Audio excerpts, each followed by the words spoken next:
আমেরিকার প্রেসিডেন্ট দ্বিতীয়বার ক্ষমতায় আসার পর থেকে আমরা দেখেছি আমেরিকা যে সমস্ত দেশের থেকে তার পণ্য ক্রয় করে সে সমস্ত দেশের উপরে একটা সার্টেন নাম্বার অফ ট্যারিফ যুক্ত করছে।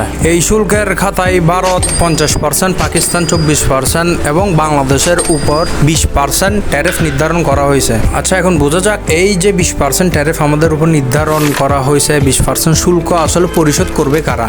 সো এর আগে আমাদের জানা উচিত আমরা আমেরিকার কাছে কি বিক্রি করি। আমরা আমেরিকার কাছে সব থেকে বেশি বিক্রি করি গার্মেন্টস। বর্তমান ফাস্ট ফ্যাশনের দুনিয়ায় বাংলাদেশের গার্মেন্টস অনেক গুরুত্বপূর্ণ অবস্থানে আছে। আমরা গার্মেন্টস ইন্ডাস্ট্রিতে চীনের পরে বাংলাদেশের অবস্থান অন্যতম এবং সবসময় বাংলাদেশ এই ইন্ডাস্ট্রির ডমিনেটিং লিডার হিসেবে ছিল। সো ইকোনমিক্সের ভাষায় না বলে আমরা যদি এরকম চিন্তা করি, আমাদের দেশে এডিডাস, নাইকি, জারা, গুচি, প্রাডা যে সমস্ত পপুলার ব্র্যান্ড দেখি, সমস্ত ব্র্যান্ডেরই কাপড় মোটামুটি বাংলাদেশে রেডি হয়। আমি যদি উদাহরণস্বরূপ আপনাদেরকে বুঝাই, যদি বাংলাদেশে গুচির একটা টি শার্ট 100 টাকায় প্রডিউস করে ওই টি শার্টটা আমেরিকান কনজিউমারের কাছে আমেরিকান মার্কেটে যদি 100 টাকায় বিক্রি করা হইতো, ট্যারিফ লাগার পর থেকে 120 টাকা করে আমেরিকান মার্কেটে আমেরিকান কনজিউমাররা কিনবে। এই 20% শুল্ক যেটা আমাদের উপরে আসলে প্রয়োগ করা হয়েছে, ওই 20% শুল্ক যে টাকা আছে ওইগুলা আমরা পরিশোধ করব না, ওগুলা পরিশোধ করবে আমেরিকান কনজিউমাররা। এখন আপনি যদি চিন্তা করেন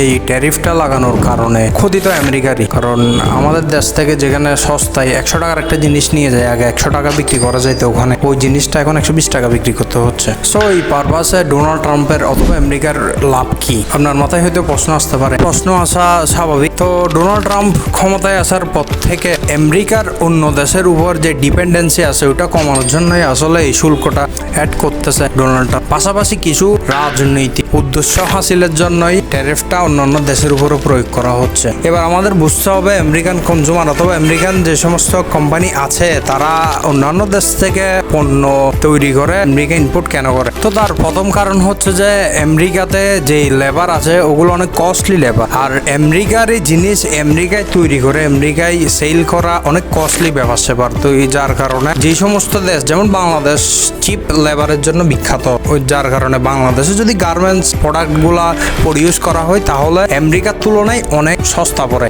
যার কারণে হাই প্রাইসেও সেল করা যায়। সো যে 20% শুল্ক আমাদের উপরে প্রয়োগ করা হয়েছে, ওই 20% যে ট্যারিফ আসলে ওইটা আমাদের জন্য না, ওইটা আমেরিকান মার্কেটের জন্যই। তবে আপনি যদি এই পর্যন্ত আমার ভিডিওটা দেখে থাকেন তাহলে আপনার মাথায় প্রশ্ন আসাই উচিত, তাহলে তো বাংলাদেশের ব্যবসায়ীদের জন্য এই ট্যারিফটা ক্ষতিকর। যেহেতু বাংলাদেশে তৈরি পণ্য আমেরিকায় গিয়ে সেলস মার্জিন বাড়তেছে, ওই কারণে হয়তো তারা বাংলাদেশ থেকে প্রডিউস না করে অন্য কোনো দেশে অথবা তাদের দেশেই ওই গার্মেন্টস যেই কাপড় চোপড় ওগুলা তারা ওখানে বানায়, ওখানে সেল করবে। আপনি যদি নেট দুনিয়া ঘাটাঘাটি করেন তাহলে দেখবেন ওখানের যে গার্মেন্টস ইন্ডাস্ট্রির লেবারেশন আছে, লেবার কস্টটা 20% শুল্ক দেওয়ার পরেও আমাদের থেকে অনেক হাই। সো তাদের কাছে এখনো পর্যন্ত বাংলাদেশ থেকে ভালো অপশন আর নাই মুভ অন করার জন্য। হ্যাঁ, বাংলাদেশের বর্তমান রাজনৈতিক পরিস্থিতির কারণে আসলে যে সমস্ত ইন্ডাস্ট্রি আগে বাংলাদেশ ইনভেস্ট করছিল ওই সমস্ত ইন্ডাস্ট্রি ইনভেস্ট ব্যাক করে নিচ্ছে। পরিস্থিতি যখন ভালো হয়ে যাবে আশা করি আবার